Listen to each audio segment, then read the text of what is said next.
सबको भी अपनी सेनाओं के मनोबल को भी बढ़ाना है, सुरक्षा बलों के साथ भी खड़ा होना है। साथ साथ हमारे बहादुर जवानों ने, तीनों सेनाओं ने पाकिस्तान को उसका करारा जवाब दे करके आज आप देख रहे होंगे, भारत हर हाल में विजयी है और विजयी रहेगा, इसमें कोई संदेह नहीं होना चाहिए।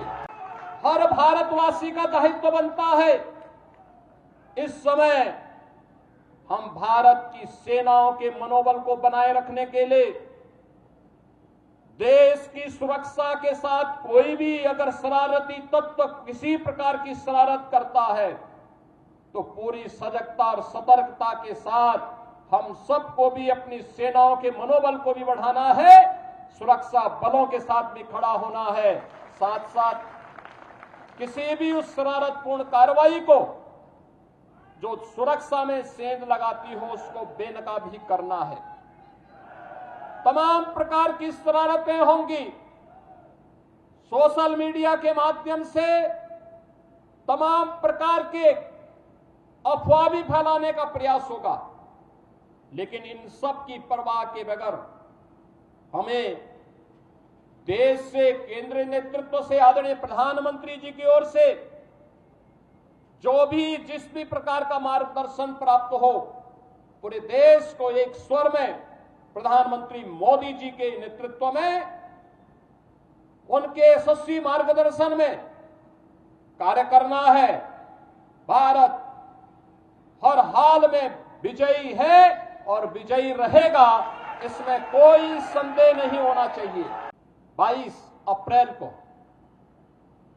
जो शरारत पाकिस्तानी आतंकवादियों ने पहलगांव में हमारे पर्यटकों के साथ किया था, जिस प्रकार की बर्बरतापूर्ण और शरारतपूर्ण कार्रवाई की थी, उस आतंकी कृत्य की हर भारतवासी ने निंदा ही नहीं की थी, बल्कि पाकिस्तान को सबक सिखाने की भी ठानी थी।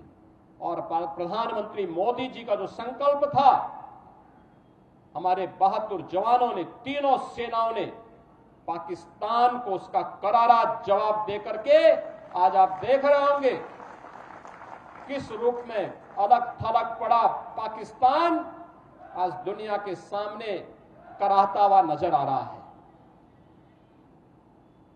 आपने पाकिस्तान को बेशर्मीपूर्ण चरित्र देखा है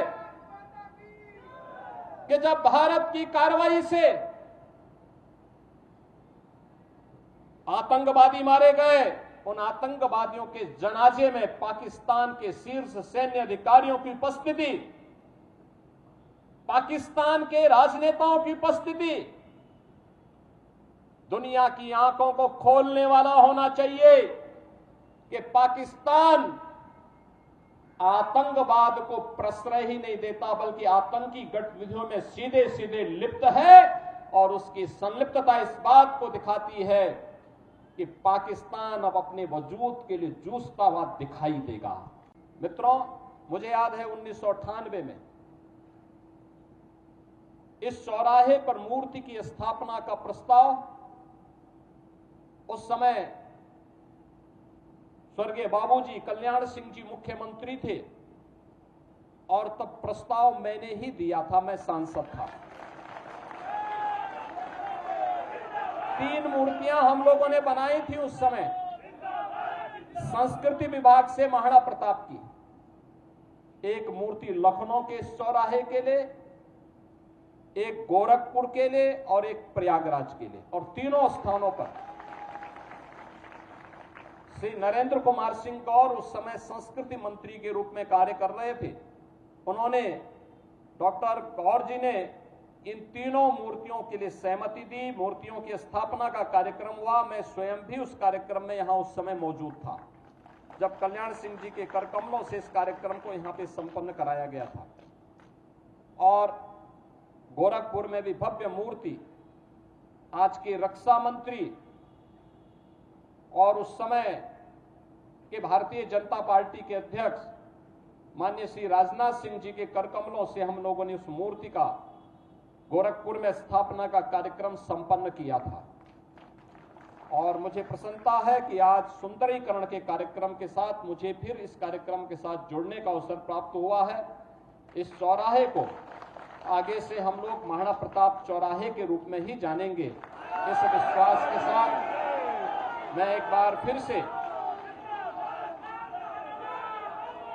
पूरे प्रदेश वासियों की ओर से